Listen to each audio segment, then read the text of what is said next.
우리 귀한 찬양 감사드립니다. 모든 것이 주의 큰 은혜인 줄 믿습니다. 꽃이 피어 봄이 아니라 따뜻한 당신이 있어 봄인 줄 믿습니다. 우리 모두가 이 땅에서 우리 함께하면서 당신이 있어서 아름다운 우리 제3교회가 되도록 해야 할 줄로 믿습니다. 우리가 교회표가 올해 복음의 능력으로 다시 일어서자인데, 말씀의 능력으로, 또 성령의 능력으로, 나아가 보혈의 능력으로, 우리는 보혈의 능력으로 먼저 내 속을 깨끗하게 해야 한다. 내 안을 깨끗하게 해야 한다. 주님은 일찍이 말씀하십니다. 마태복음 23장에서 눈먼 바리새인이여, 너는 먼저 안을 깨끗이 하라. 그리하면 겉도 깨끗하리라 말씀합니다. 여러분, 이 말씀은 겉모습, 즉 형식만 거룩한 척하고 속 내면은 탐욕과 방탕으로 가득 찬 바리새인들을 향해서 예수님께서 하신 책망의 말씀이잖아요. 진정한 신앙은 내면의 변화에서 시작되고 마음이 정결해지면 외적인 행실도 자연스럽게 깨끗해진다는 이 본질을 강조하는 주님의 가르침입니다.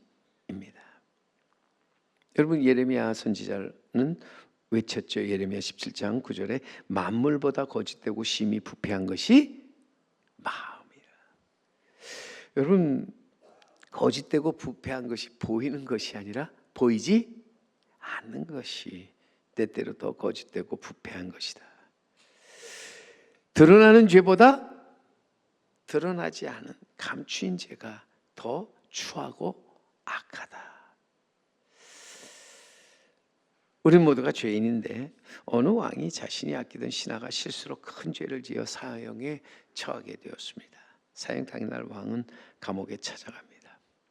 옆에 수행하던 신하들, 저는 죽어야 마땅하다고 외칩니다. 그때 왕은 품에서 금덩이 하나를 꺼내더니 말합니다. 이 특별한 금덩이는 죄 없는 사람이 심으면 열매를 주렁주렁 적게 맺는다. 맺게 되는데 나는 죄인이라서 소용이 없다. 그래서 이것을 여러분 중에 원하는 사람에게 줄 테니 부디 잘 길러서 부자가 되라고. 근데 문제는 거기 있는 모든 신하 중에 그것을 받겠다고 나서는 사람이 하나도 없었다. 그러자 조금 있다 왕은 말합니다. 다 죄인인데 누가 누구를 벌하겠느냐 하면서 그 아끼던 신하 사면해 주었다. 어찌 보면 우리가 다 죄인이잖아요. 예수님 가나마다 현장에서 붙잡힌 그 여인을 향해서 그러게 이제 그를 돌로 치려는 그 사람들에게 뭐라고 외치셨습니까? 너희 중에 죄 없는 자가 먼저 돌로 치라. 율법으로 따지면 이 세상에 구원받을 사람이 하나도 없다. 솔직히 실수 없는 사람이 없고 털어서 먼지 안 나는 사람이 어디 있는가. 아무리 깨끗하게 살았다 할지라도 이 땅에 발 딛고 사는 사람이라면 그가 어떤 사람이든 죄와 허물이 있게 마련이다. 그래서 영국의 문호 셰익스피어는 그의 희곡 법과 법이라는 그 글에서 이렇게 말하죠. 정의를 밝혀야 하지만 만약 정의만으로 재판을 한다면 우리 중에 단 한 사람도 구원을 받지 못하리라. 이 말은 사회를 유지하기 위해서 정의와 법은 엄격히 밝혀져야 합니다. 이것이 공의죠. 하지만 만약 인간의 모든 행동을 오직 엄격한 정의의 잣대로만 심판한다면 죄가 없는 사람은 아무도 없기에 단 한 사람도 구원받지 못할 것이다. 인간의 한계, 긍휼의 필요성을 강조해 주고 있는 말이기도 한데, 여러분, 구원은 하나님의 은혜인 줄 믿습니다. 세상에 의인은 없습니다. 하나도 없습니다. 모두가 죄인으로서 이 땅에 자기가 의인이라고 하는 죄인과 스스로 죄인이라고 말하는 죄인이 있을 뿐이라는 거예요. 모두가 다 죄인이다. 예수님이 이 땅에 오신 목적이 무엇입니까? 죄인을 구원하기 위해서 오셨다. 스스로 구원할 수 없는 죄인들을 불러 의인 되게 하기 위해서 주님 십자가에 달려 고난 죽음을 당하셨다. 예수님께서 십자가에 흘리신 그 피는 그래서 우리를 구원하는 능력이지요. 히브리서 9장 22절에 보면 율법을 조차 거의 모든 물건이 피로써 정결케 되나니 피 흘림 없은즉 사함이 없느니라. 피 흘림 없은즉 사함이 없다. 영어로 하면 no bleed, no bless라는 말. 피 흘림 없이 사함이 없다. 피가 무엇인가? 종교学자 마틴 루터는 성경을 짜보라. 그러면 피가 나올 것이라고 말했습니다. 구약 성경을 짜고 짜면 거기서 짐승의 피가 흘러나오는데 그만큼 구약 성경에는 짐승의 피에 관한 이야기가 많다는 얘기죠. 신약 성경도 여러분 짜고 짜면 거기서 피가 나오는데 누구의 피가 나올까요? 예수 그리스도의 피가 나온다. 예수님은 십자가를 지시기 전에 제자들과 함께 마지막 식사를 하시는 가운데 잔을 가지시고 너희를 위하여 흘린 바 나의 피 곧 언약의 피니라 말씀하시면서 내 피를 마시는 자는 영생을 가졌고 마지막 날에 내가 그를 다시 살리리니 라고 말씀하셨습니다. 그러면서 받아 마시라고.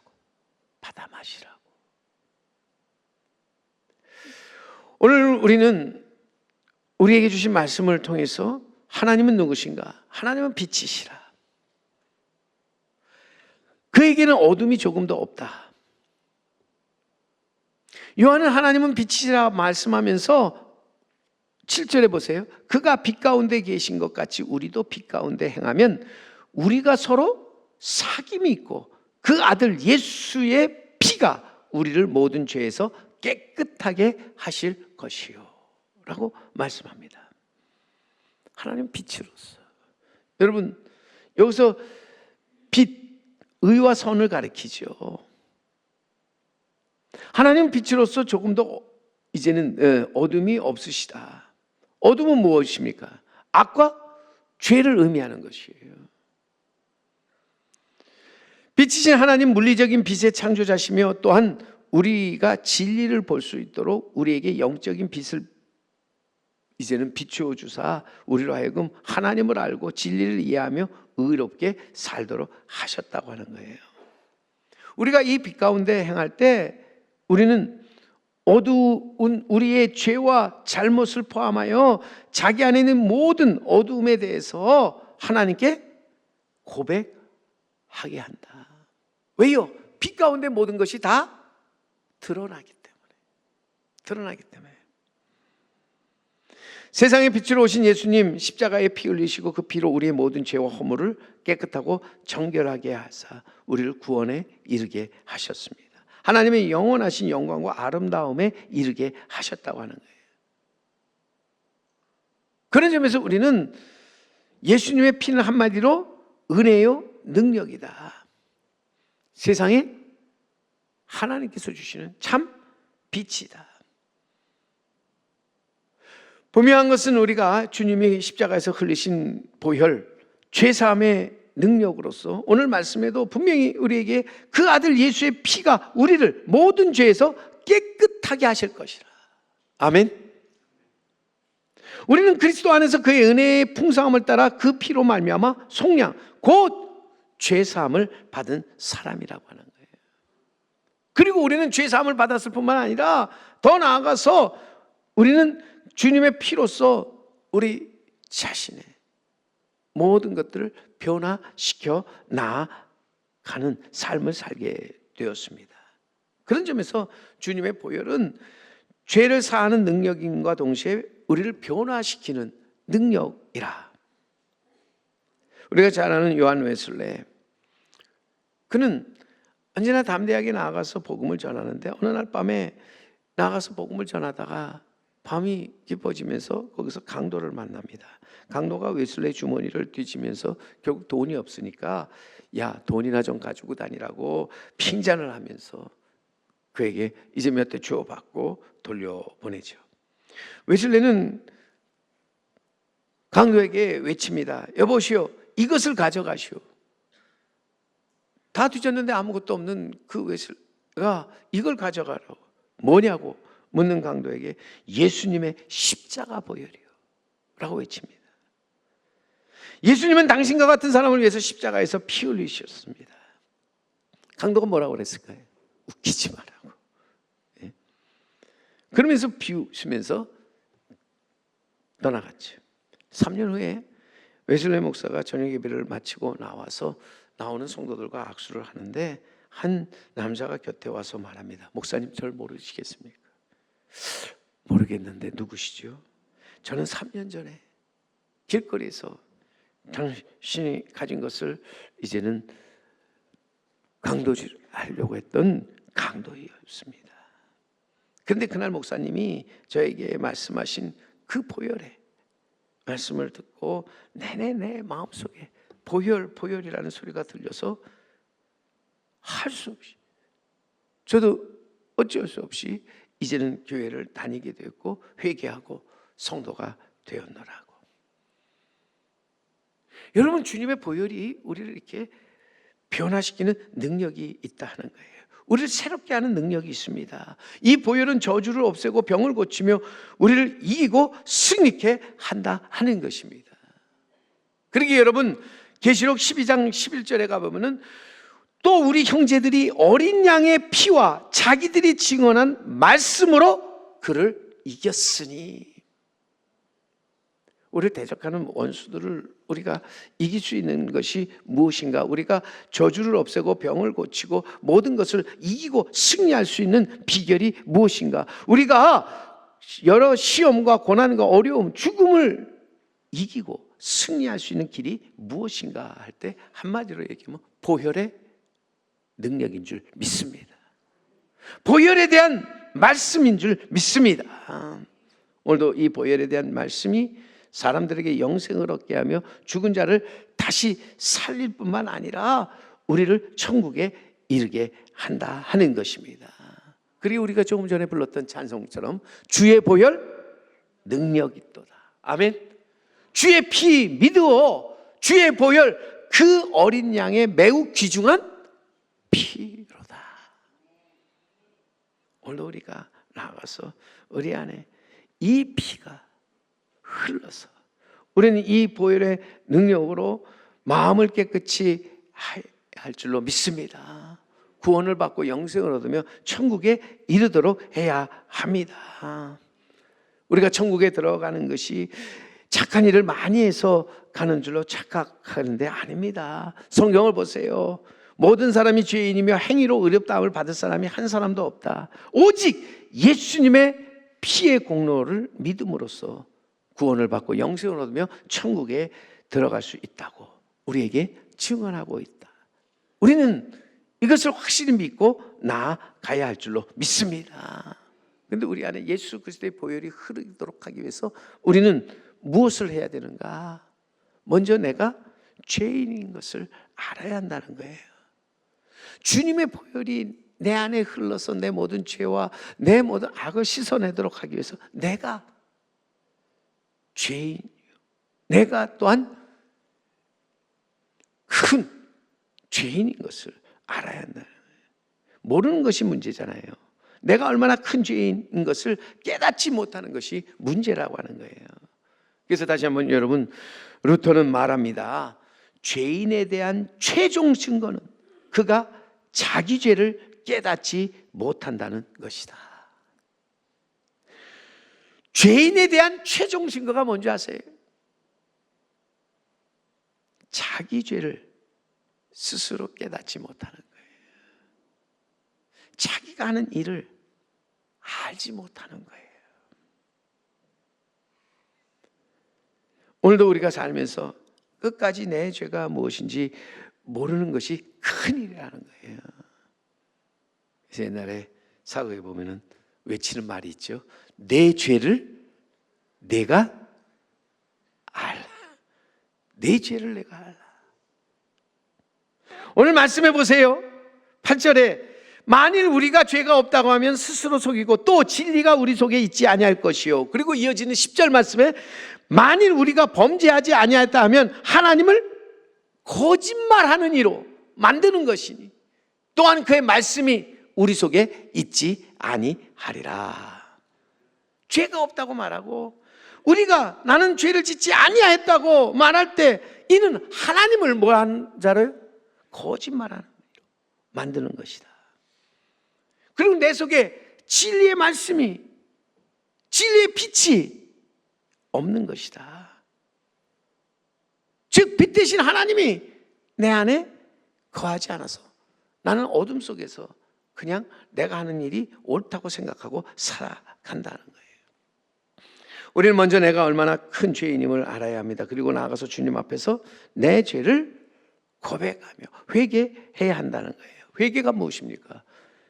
돌아오는 것으로서 우리는 정말 우리의 근본이 되신 하나님께로 돌아와야 한다. 우리가 뭔가 잘못되었을 때 다시 우리는 근본으로 돌아가야 한다. Back to basic. 다시 우리는 기본으로 돌아가야 한다. 하나님을 떠난, 그래서 하나님을 멀리하는 것이 죄라면 우리는 다시 한번 우리가 하나님께로 돌아가는 회개로 우리의 삶을 이제는 어둠에서 빛으로 돌아서야 한다. 죽음에서 생명으로 나아가도록 해야 한다는 것이죠. 근데 왜 우리가 마땅히 회개해야 됨에도 회개하지 못하는가? 사탄이 방해하기 때문이에요. 사탄이 어떤 수단 방법을 통해서 우리가 회개하지 못하도록 하기 때문이라는 거예요. 사탄은 우리를 교만하게 하여 회개하지 못하게 합니다. 내가 회개할 것이 없노라고 생각하게 함으로써 회개를 방해하지요. 또 변명하게 하여 회개의 기회를 놓치게 만든다는 겁니다. 보세요. 나만 죄인이냐고 얼마든지 변명거리를 이제 말하면서 회개로부터 멀어지게 만드죠. 아담이 처음 하와를 만났을 때 너무 좋아서 이는 내 살 중에 살이요 뼈 중에 뼈라고 기가 막힌 고백을 하죠. 사랑의 고백입니다. 그런데 범죄한 후에 그래서 하나님께서 먹지 말라 한 선악과를 따먹 하나님께서 어찌하여 너는 금한 것을 따먹었냐 물을 때 분명히 이때 아담은 뭐라고 얘기합니까? 하나님께서 내게 주신 이 여자가 먹으라고 해서 먹었나이다. 변명이지요. 책임 전가라고 하는 거예요. 오늘도 우리는 하나님 앞에 나아갈 때마다 정말 우리가 우리의 죄를 회개할 수 있어야 한다는 거예요. 내 죄를 알고 내 죄를 회개할 때 거기에 하나님의 은혜가 있고 거기에 우리 주 예수 그리스도의 보혈이 넘쳐 흐르게 되는 줄 믿습니다. 그 보혈의 능력으로 우리는 구원을 받고 영생을 얻으며 천국에 이르게 되는 줄 믿습니다. 보세요. 우리가 나가서 회개할 때 주의 보혈이 우리를 깨끗하게 하며 모든 불의에서 우리를 건져주신다. 그래서 오늘 요한일서 1장 9절 말씀에 가보시면 만일 우리가 우리 죄를 자백하면 그는 미쁘시고 의로우사 우리 죄를 사하시며 우리를 모든 불의에서 깨끗하게 하실 것이요. 아멘. 우리가 우리 죄를 자백하고 주님 앞에 내가 죄인을 고백할 때 예수 그리스도의 피가 내 안에서 나를 깨끗하게 하며 우리를 죄에서 사하고 모든 불의에서 우리를 깨끗하게 하시는 줄 믿습니다. 우리 하나님 앞에 나아가기 위해서 먼저 우리 죄를 알고 또한 우리 죄를 회개하면서 십자가에 달리신 주님을 바라보는 자가 되어야 할 줄로 믿습니다. 오늘도 나아가서 주님을 바라보면서 우리가 우리의 죄를 회개할 때 우리 주 예수 그리스도의 피가 십자가에서 흘리신 그 보혈이 우리를 새롭게 해 주실 줄 믿습니다. 우리를 거룩하게 만들어 주실 줄 믿습니다. 오늘도 우리는 죄인이다. 우리는 이 지은 죄의 모습 그대로 주님 앞에 나와 진정 내가 죄인임을 고백하며 나의 죄를 회개함으로써 우리 안에 예수 그리스도의 피가 보혈이 흘러 넘치도록 해야 할 줄로 믿습니다. 이러한 삶을 살아가는 우리 성도 여러분, 우리 제3교회가 되기를 주님의 이름으로 간절히 축원합니다.